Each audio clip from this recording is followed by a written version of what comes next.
صل على سيدنا محمد وعلى آل سيدنا محمد. أعوذ بالله من الشيطان الرجيم. بسم الله الرحمن الرحيم. الحمد لله رب العالمين، والصلاة والسلام على سيد المرسلين وعلى آله وصحبه أجمعين. رب اشرح لي صدري ويسر لي أمري واحلل عقدة من لساني يفقه قولي. سبحانك لا علم لنا إلا ما علمتنا إنك أنت العليم الحكيم. ولا حول ولا قوة إلا بالله العلي العظيم. InsyaAllah kuliah maghrib pada malam ini menyambung pengajian kitab Minhajul Abidin karangan Imam Ghazali rahimahullah yang diterjemahkan oleh Syekh Daud Al-Fatani rahimahullah, muka surat 13, baris yang ke-13 daripada atas. Muka surat 13, baris yang ke-13 daripada atas. Qala al-muallifu rahimahullahu ta'ala wa nafa'ana bi'ulumihi amin. Dan yang demikian itu, yang demikian buah ataupun hasilan ilmu itu takut akan Allah Subhanahu wa ta'ala, bahawasanya barang siapa yang tiada mengenal akan dia akan Allah Subhanahu wa ta'ala, akan sebenar makrifah, akan sebenar, akan sungguh-sungguh mengenal akan Allah Subhanahu wa ta'ala, tiada haibah, tiada takut, tiada gerun akan dia akan Allah Subhanahu wa ta'ala, akan sebenar haibahnya, akan sebenar-benar haibah, takut gerun akan Allah Subhanahu wa ta'ala, dan tiada membesar akan dia akan Allah Subhanahu wa ta'ala, akan sebenar membesar akan dia, akan sebenar-benar membesar akan Allah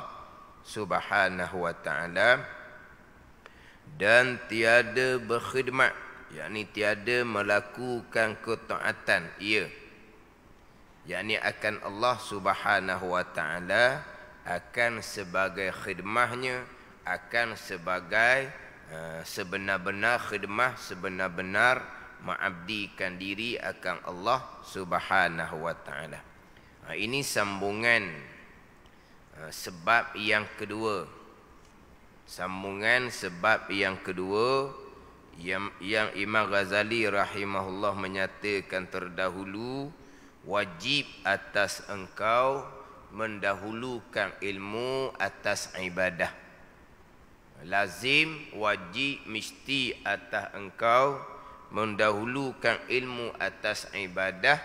Imam Ghazali rahimahullah mendatangkan dua perkara, yakni dua sebab, dua kerana kenapakah lazim, wajib, mesti dahulukan ilmu atas ibadah.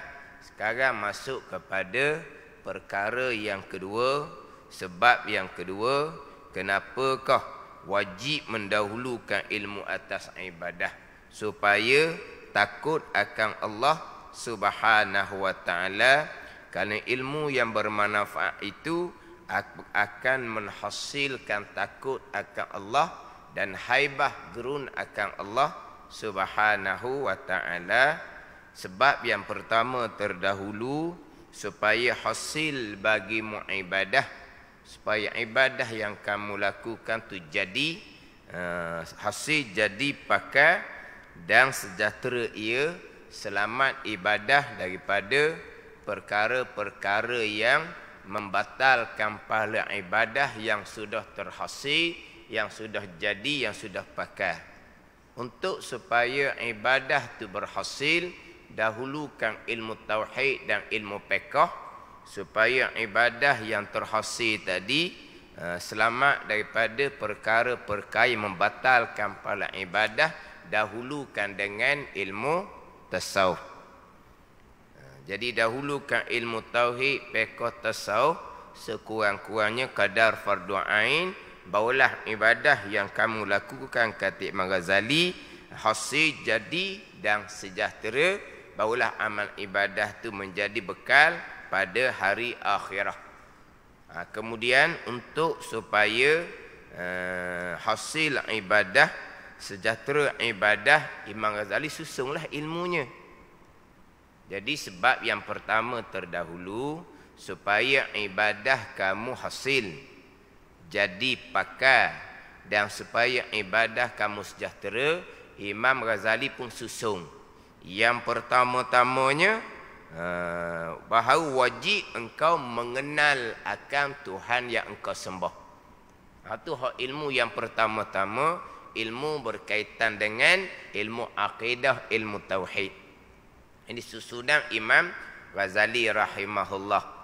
Yang mana Imam Ghazali menyatakan bahawa terkadang barangkali kemungkinan engkau berpegang dengan akidah yang terpesong, akidah yang menyalahi akidah yang sebenar, maka jadilah ibadah kamu tu debu yang bertaburan, yang tidak akan diterima oleh Allah Subhanahu wa taala. Ibadah kamu tidak jadi, ibadah kamu tidak terhasil. Yang mana terkadang barangkali kemungkinan berpegang dengan akidah yang terpesong, maka ibadah kamu jadi debu yang bertaburan, tidak berhasil, tak jadi ibadah yang kamu lakukan. Jadi ilmu yang pertamanya, ilmu mengenal Allah Subhanahu wa taala, ilmu untuk mengesahkan enam rukun iman.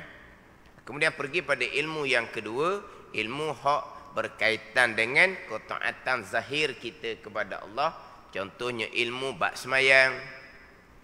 Nanti insya-Allah masuk bulan Ramadan berpuasa, ilmu fiqh berkaitan dengan puasa. Imam Ghazali mengatakan terkadang kamu melakukan satu ibadah, kamu bersembahyang, berwuduk, dalam masa yang lama, puluh-puluh tahun. Terkadang sembahyang kamu itu tidak menepati, tidak berbetulan dengan sunnah dan syariah Nabi sallallahu alaihi wasallam, dalam keadaan kau pun tidak menyadari. Maka apabila ibadah didatangkan, contoh sembahyang contohnya, tidak menepati sunnah dan syariah Nabi sallallahu alaihi wasallam, maka ibadah sembahyang tu contohnya tak hasil, tak jadi, tak pakai. Kemudian pergi pula kepada ilmu yang ketiga, sebagaimana ilmu ni berkait dengan ibadah zahir, seiring juga berkait dengan ibadah hati. Ini hak berkaitan dengan sifat-sifat yang datang ke atas hati kita, sama ada sifat yang terpuji pada syarak, sama ada sifat yang dicela pada syarak. Kemudian Mazali perhalusi pula hak berkaitan dengan ilmu yang ketiga ni. Jadi ilmu yang ketiga panjang Mazali bicara, yang mana sebagaimana perintah sembahyang, Al-Quran perintah, sebagaimana perintah puasa, Al-Quran perintah, perintah tawakul, perintah syukur, perintah sabar, perintah ikhlas, daripada Al-Quran yang sama.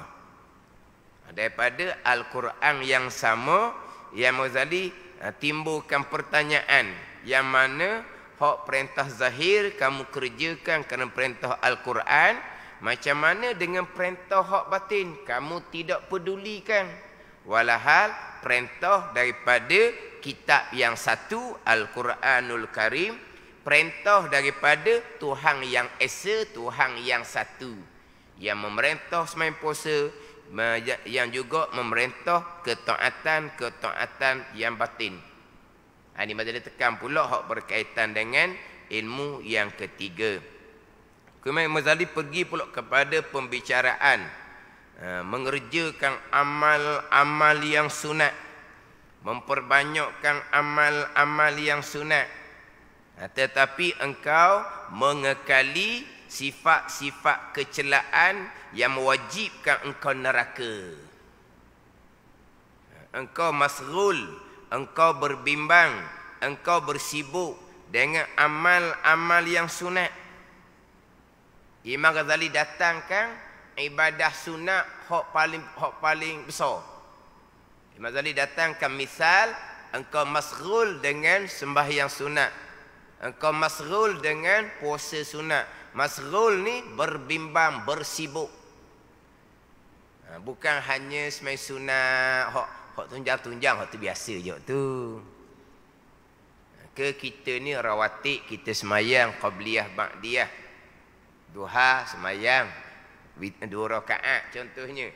Oh, dia ni bersibuk sungguh dengan semayang sunat. Semayang sunat mana hak dia bersibuk tu? Rawatib tu nah. Dak sebut tu. Hak masghul dengan semayang sunat ni, semayang sunat.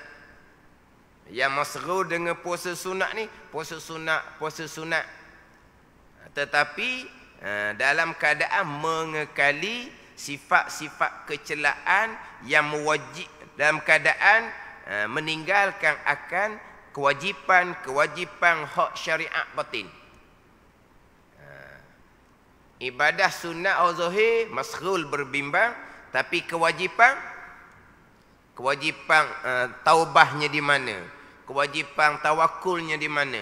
Kewajipan syukurnya di mana? Kewajipan ikhlasnya di mana? Itu semua kewajipan yang ijma' ulama. Tinggal kewajipan tapi bersibuk dengan amal-amal yang sunat, kata Imam Ghazali, maka orang tersebut tiada sesuatu. Ada ni. Jadi hak sunat dengan contoh sembahyang sunat, dengan contoh puasa sunat, bersibuk berbimbang tetapi mensia-siakan ketaatan batin, maka tidak akan diterima oleh Allah Subhanahu wa taala. Fahamlah? Kalau hak wajib ditinggalkan, rajin hak sunat, tidak akan diterima oleh Allah Subhanahu wa taala. Hak ni cerita hak batin ni. Hak tak nampak. Tapi kalau hak pekoh, hak terang-terang tu, lah. Hak macam sebut mengelepah tu lah. Ni mungkinlah kalau ada masa kita bicara kemudian. Ni ditinggalkan ataupun ditangguhkan sementara. Kewajipan qada sembahyang yang ittifaq sepakat 4 mazhab sama pandangan. Mazhab Hanafi ke, mazhab Maliki ke, mazhab Syafi'i ke, mazhab Hambali ke, wajib qada sembahyang yang ditinggalkan dengan sengaja dan ittifaq sepakat 4 mazhab wajib bersegera. Tu hukum pekoh. Wajib bersegera, ditinggalkan, ditangguhkan, kewajipan bersegera kerana nak bersibuk dengan sembahyang sunat di bulan Ramadan, maka tiada sesuatu kalau seumpama tu tidak akan diterima oleh Allah Subhanahu wa taala sebagai ibadah. Kalau sebagai adah, tradisi, okey, jalan je lah. Pada adah ni tradisi, peseng. Adapun ibadah ikut jalanan ilmu. Ibadah ikut jalanan ilmu, bukan ikut perasa sedap buat begitu, sedap buat gini, orang ramai buat. Ada. Ibadah berlandaskan kepada ilmu. Tapi kalaulah kata hak ni, hak Mazali cerita ni, hak taat batin disia-siakan, tapi bersibuk dengan amal-amal yang sunat, maka tiada sesuatu tidak akan diterima oleh Allah Subhanahu wa taala. Faham tak ni? Yang mana hak batin, hak zahir ni dia berjalan seiring lah. Hak zahirnya sembahyang sunat, hak batinnya ikhlas, seiring. Tiba-tiba ditinggalkan. Sepatutnya hak tu tak terganggu tu. Mana buat sunat macam mana pun, hak wajib ikhlas tetap dah sebab seiring. Hak ni nak buat hak wajib nak buat hak sunat, siapa ke hak wajib terpaksa ditangguhkan. Tu sama telah lah. Sekarang ni Ahmad Ghazali sebut masrul berbimbang dengan sembahyang sunat dengan puasa sunat. Di saat yang sama berkewajipan ikhlas pada ni. Ini perkara yang tidak terganggu ni. Maknanya kalau kita hati tu ikhlas dengan perbanyakkan amal sunat di jalan seiring. Bukan kata nak ikhlas amal sunat kena tinggal. Nak buat amal sunat ikhlas kena tinggal. Ada ni, ni seiring. Hak tak terganggu kita kata. Maknanya masrul dengan sembahyang sunat, puasa sunat, hak ikhlas ni semasa tak terganggu, tapi kenapa pergi tinggal? Kenapa disia-siakan? Ni sama telah pula memang kena tinggal. Kena tangguh. Hak sembahyang qada yang wajib sepakat 4 mazhab, yang wajib bersegera sepakat 4 mazhab kerana nak bersibuk dengan sembahyang sunat tarawih di bulan Ramadan. Tu sama sekali kalau balik pada hukum fiqh pun tak luluh, balik pada hukum tasawuf pun tak luluh. Sebab kalau pergi pada hukum tasawuf, pergi kepada bicara taubah. Kalau pergi pada bicara tasawuf, dia akan pergi pada bicara taubah. Yang mana taubah wajib bersegera. Bila taubah wajib bersegera, rukun taubah qada wajib bersegera. Jadi nak timbul taubah segera ni mari daripada takut akan Allah. Mari daripada ingat akan mati. Yang mana takut akan Allah ini sifat kepujian yang lain. Ingat akan mati sifat kepujian yang lain. Tapi bersangkut paut daripada takut akan Allah sifat kepujian yang lain. Kalau dalam kitab Penawar Bagi Hati, sifat kepujian yang kedua. Kemudian sifat kepujian ingat akan mati, sifat kepujian yang ke-10. Daripada dua sifat kepujian inilah yang menghasilkan taubah, sifat kepujian yang pertama. Bila takut akan Allah, segera bertaubah. Bila ingat akan mati, segera bertaubah. Bila segera bertaubah, segera menunaikan rukun taubah. Apa di antara rukun taubahnya? Qada sembahyang. Itu rukun taubah. Maka bersegera qada sembahyang kerana takut akan Allah. Bersegera qada sembahyang kerana ingat akan mati. Sebaliknya, sifat kecelaan amal panjang angan-angan. Tak apalah, saya tangguhkan nanti kemudian. Panjang angan-angan, tidak ingat akan mati dan tidak takut akan Allah. Ini dari segi pembicaraan ilmu tasawuf. Kalau pergi pada bicara ilmu fiqh pula, apa hukum orang yang meninggalkan kewajipan bersegera qada sembahyang untuk melakukan umpama sembahyang sunat? Apa hukum? Buka dalam kitab mana-mana pun dalam mazhab Syafi'i kita, kitab Arab ke, kitab Jawi ke, hukumnya sama, haram. Tapi huraian haram tu kena bicara panjang lah. Kena bicara panjang sebab kadang-kadang orang boleh salah faham. Haram sembahyang sunat. Bukan haram sembahyang sunat. Haram kerana meninggalkan kewajipan bersegera qada. Nanti atau panggil meninggalkan kewajipan bersegera. Sebab kamu kata nanti. Maknanya kamu meninggalkan bersegera. Nanti saya qada. Qada satu kewajipan. Bersegera satu kewajipan yang lain. Ada ni? Taubah satu kewajipan. Bersegera satu kewajipan. Apabila kita melengah-lengahkan kewajipan bertaubah, kita bertaubah kemudian kita ada dua taubah. Yang pertama, bertaubah daripada diri dosa yang kita lakukan. Yang kedua, bertaubah daripada kesalahan kerana menangguhkan taubah. Itu dosa yang lain. Dosa kerana meninggalkan kewajipan, dosa asing. Dosa kerana mengerjakan kemaksiatan, dosa asing. dosa kerana melengahkan, menangguhkan taubah, dosa asing. Pada ni, kena dua taubah di situ. Mana sekarang ni taubah satu kewajipan. Rukunnya qada, itu rukun taubah, kewajipan taubah lah. Bersegera ni satu kewajipan yang lain. Nanti itu maknanya meninggalkan kewajipan bersegera, kerana meninggalkan kewajipan bersegera ni hukumnya haram. Kena faham situ. Waktu kena bicara secara ilmu. Tanpa bicara ilmu, pakai akal, pakai adah, pakai peseng, dia akan jadi berlawanan. Lepas tu kena tertik training, duduk atas jalan ilmu, boleh membicarakan hak berkaitan dengan qada sembahyang dari segi hukum fiqh, qada sembahyang dari segi hukum tasawuf. Pada ni. Ini contoh-contoh. Contoh,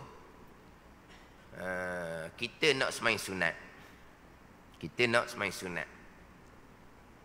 Tiba-tiba mak kita hak uzur panggil kita. Pada ni, mak kita hak uzur panggil kita. Kita beritahu ke mak kita rawatik tak buat lagi ni. Ataupun mak, kita duduk atas jadah dah mak nak sembahyang duha. Mak kata, marilah dulu. Allah, mak ni sabar kau, apa-apa benda kau nak segera je. Mari dulu. Oh, mak kita nak sembahyang sunat ni, bukan nak duduk saja ni. Tunggu lah mak. Apa hukum kita segera kepada ibu kita? Ibu kita panggil kita. Apa hukum kita segera kepada ibu? Wajib ke sunat? Wajib kita segera kepada ibu. Kita melengahkan segera tu apa hukum? Berdosa. Tapi melengahkan kepada ibu pun, kita bukan main telefon. Kita nak sembahyang ba'diyah ni. Kita nak sembahyang duha di atas jadah dah ni. Apa hukum kita meninggalkan kewajipan bersegera kepada ibu? Hukumnya berdosa. Walaupun kena lawak amal sunat. Jadi berdosa, adakah berdosa kerana sembahyang sunat? Berdosa kerana tidak segera kepada ibu. Berdosanya di situ. Kalau berdosa kerana sembahyang sunat, Allah mak panggil, malah nak layang dia. Main sunat berdosa. Dari main sunat ni berdosa. Kita main telefon. Tu salah faham. Sebab dia faham sembahyang sunat tu berdosa. Bukan. Sekarang mak kita panggil.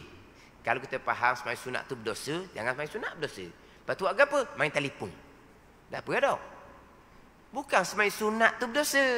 Berdosa kerana tidak segera kepada ibu. Tak ada ni. Sama juga menangguhkan kewajipan qada yang wajib bersegera 4 mazhab itu, berdosalah kamu, haram. Walaupun untuk melakukan perkara-perkara sunat. Oh ni buku kitab Arab ke buku kitab Jawi ke sama aja. Kalau buku kitab Jawi besar-besar sikit, buku kitab Sabilal Muhtadin, yang boleh tengok di dalam tu.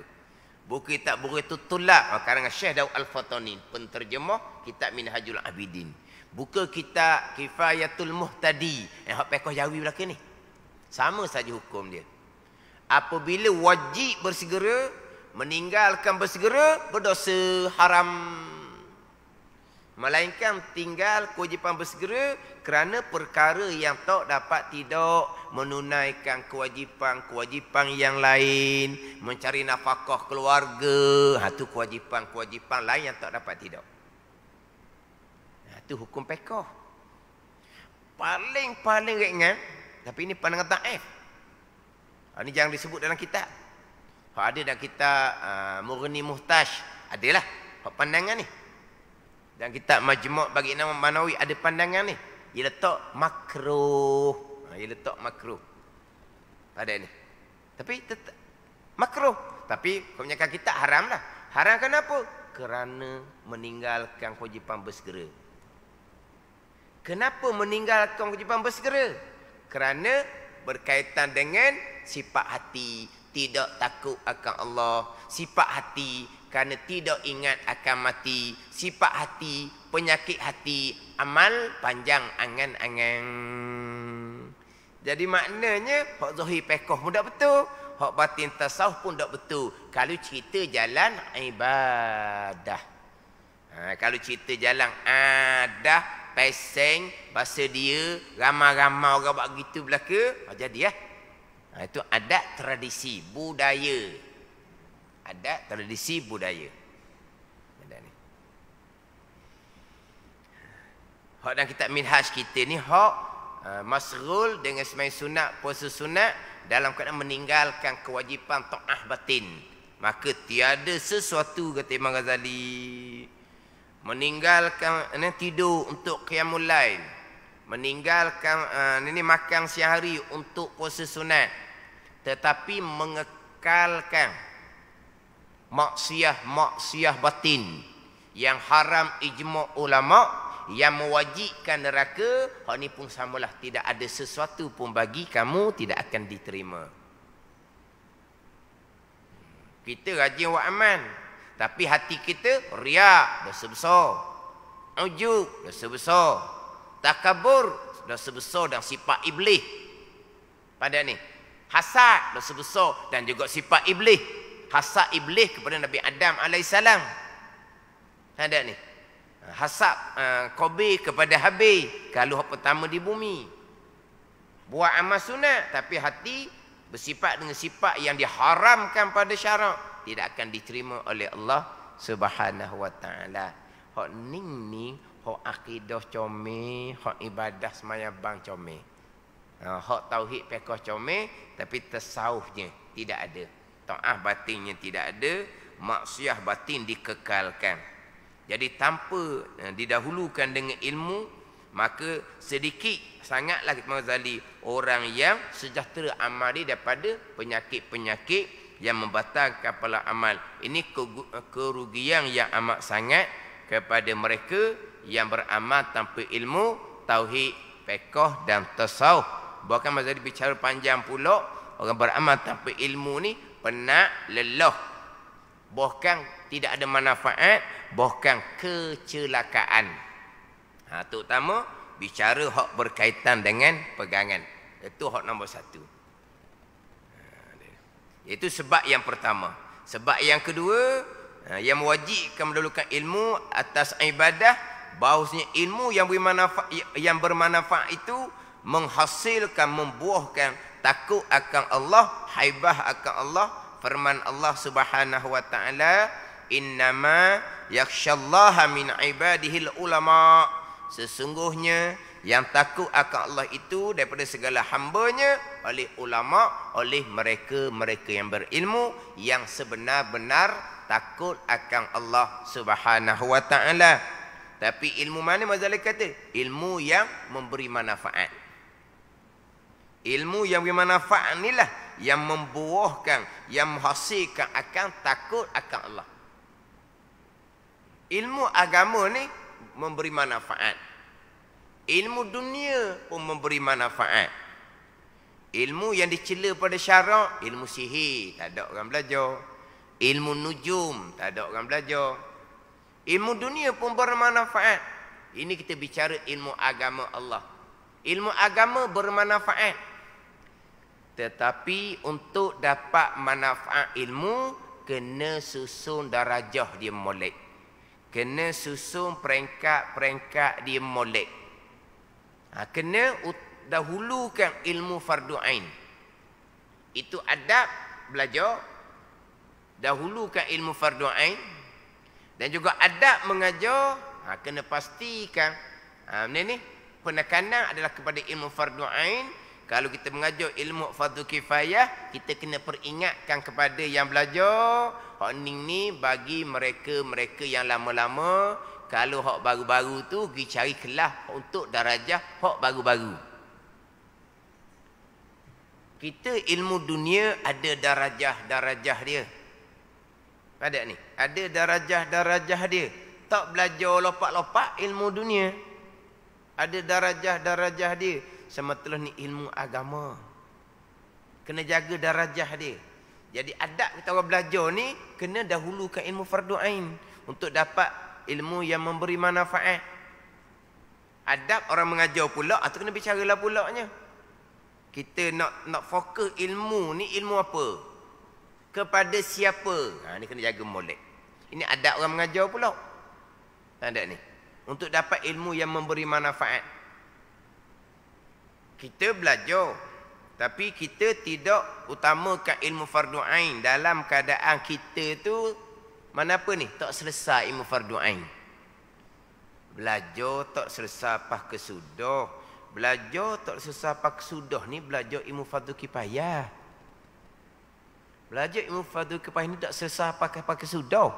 Ngaji 2, 3, 40 tahun pun tak selesai ilmu fardu kifayah. Ilmu fardu ain selesai sebab dia ada hak dia. Dia ada sakatan dia. Dia ada hak, ada sakatan. Nanti dalam kitab Minhaj akan nyatakan. Ilmu yang wajib fardu ain, Mazali akan datangkan 2 soalan. Yang pertama, apakah ilmu yang wajib fardu ain? Yang kedua, apakah sakatan?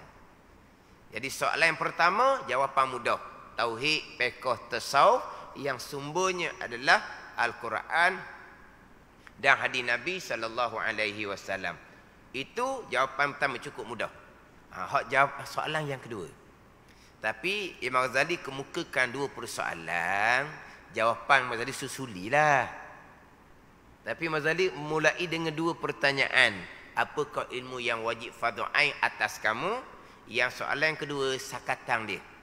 Hak dia, hak. Soalan pertama mudah, tauhid, fiqh, tasawuf. Tauhid, fiqh, tasawuf ni ilmu yang luas. Sakatan fardu ainnya setakat mana? Tu.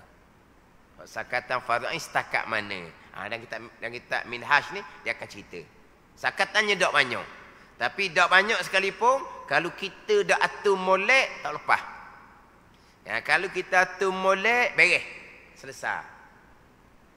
Sama ada kita nak mengulangi, sama ada kita nak mendalami ilmu fardu kifayah, sama ada kita pun dalam keadaan agak susah tersepit masa ni, kita nak tangguh belajar sementara, tak ada apalah sebab kita sudah selesai kewajipan ilmu fardu ain, kita fokus kepada amal. Kita fokus pada amal. Tak ada ni. Nak belajar kita pun tak ada kelapangan contohnya, tapi hak selesai, hak beres. Mana hak fardu ain ada selesai, ada beres. Tapi kita nak pastikan kita selesai beres ni, kena tahulah sakatan dia, hak dia. Hak mana fardu ain, hak mana fardu kifayah.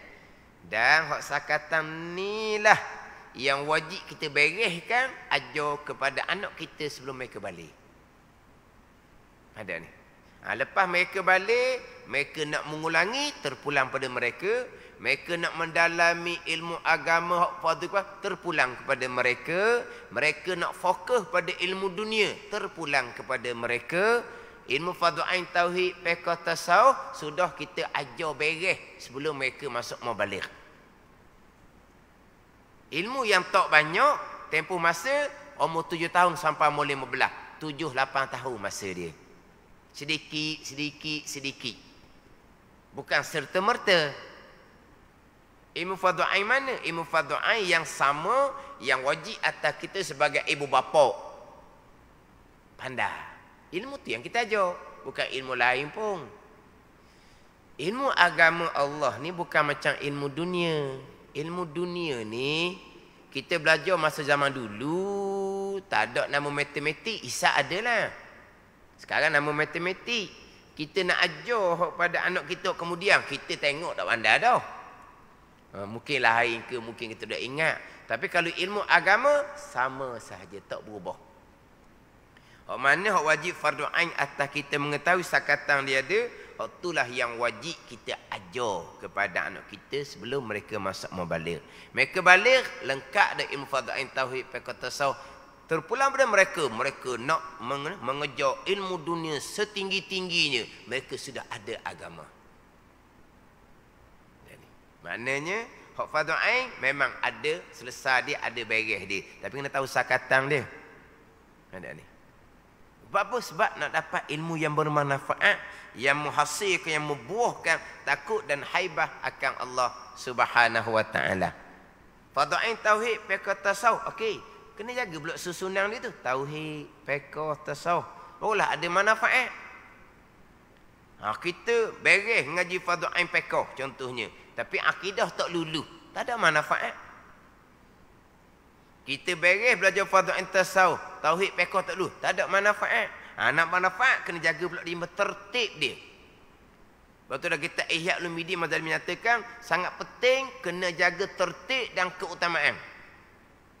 Tertib, tauhid, susunan dia, tauhid, fiqh, tasawuf, keutamaan fardu ain terlebih dahulu. Untuk dapat ilmu yang memberi manfaat, yang membuahkan, yang menghasilkan takut akan Allah Subhanahu wa taala, haibah akan Allah Subhanahu wa taala. Innama yakhsyallaha min ibadihil ulama, sesungguhnya yang takut akan Allah itu daripada segala hamba-Nya hamba Allah oleh ulama, oleh mereka yang berilmu, ilmu yang memberi manfaat. Jadi hak baca tadi itu dan yang demikian itu bahawasanya barang siapa yang tiada mengenal akan dia akan sebenar makrifah, tiada haibah akan dia akan Allah, akan sebenar haibahnya. Waktu kita ulang baliklah baca hak kelas minggu hadapan. Kemudian saya sebut sebelum ni nak tekan sedikit berkaitan dengan bab pegangan. Tak sempat hak malam ni. Tak selesai lagi tu nak ulang juga hak bab pegangan. Barulah nak pergi kepada hak bicara bab taubah qada sembahyang, tapi nak fokus kepada bicara bab pegangan dalam masa kita baca kitab Minhaj satu-satu peringkat lah. Tapi bab pegangan kalau ada masa memang saya nak celah lah bab pegangan, sebab timbul bagai-bagai pegangan yang terpesong daripada pegangan ahli sunnah wal jamaah. Wallahu a'lam. Bismillahirrahmanirrahim. Alhamdulillahirabbil alamin, wassalatu wassalamu ala sayyidil mursalin wa ala alihi wa sahbihi ajma'in. Allahumma iftah alaina futuhal arifin, Allahumma allimna ilma akdamin, wa fahimna famasabikin, warzuqna ruqat talibin. Allahumma zidna ilman wa alhiqna bis salihin. Wa sallallahu ala sayyidina Muhammadin wa ala alihi wa sahbihi wa sallam. Walhamdulillahi rabbil alamin.